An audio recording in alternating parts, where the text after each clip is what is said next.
If you test, Dr. Kraft tested 15,000 people, he found that 75% of people with normal blood sugars. So in other words, you go to your doctor and you say, I'm not a diabetic.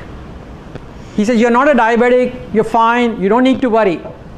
But that's wrong, because 75% of people are insulin resistant. If your doctor did the right test and checked your insulin levels, he will find that the insulin levels are higher to keep your blood sugar normal, and that's not a normal situation. If you have a blood sugar that's normal and you have normal levels of insulin, that's the right situation. 75% of Americans are the other way. And when you are insulin resistant, you become diabetic, heart disease, dementia, obesity, you get very hungry, which I'll show you, strokes, cancers, polycystic ovarian syndrome. So what happens is that as you stimulate the pancreas to make more and more insulin, so you're eating this food, many people think that they're eating whole grains and fruits. Yeah, maybe so, but really they're eating junk carbs, refined carbs.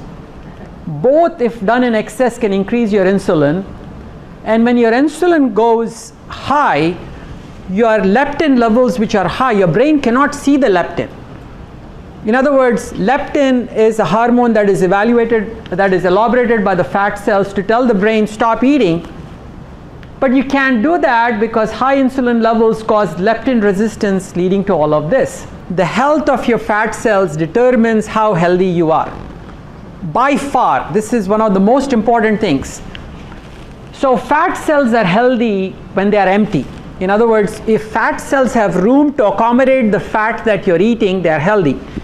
So they can increase in size, but if you're insulin resistant and you keep packing more and more fat and you can't empty your fat cells, these fat cells then become dead. They say, no more, we can't take any more fat. They die, they get inflamed, and when they die and get inflamed, it leads to fat deposition in the blood vessels, in the heart, in the liver, and it causes inflammation and does all the bad things. Okay, so that was about insulin resistance. We said we need to respect the stomach acid. Why do we need to respect it? Because acid and pepsin together digest the protein along with muscular contractions, and that protein malabsorption, B12 malabsorption can occur. But most importantly, the stomach is an ecological barrier. You cannot underestimate that.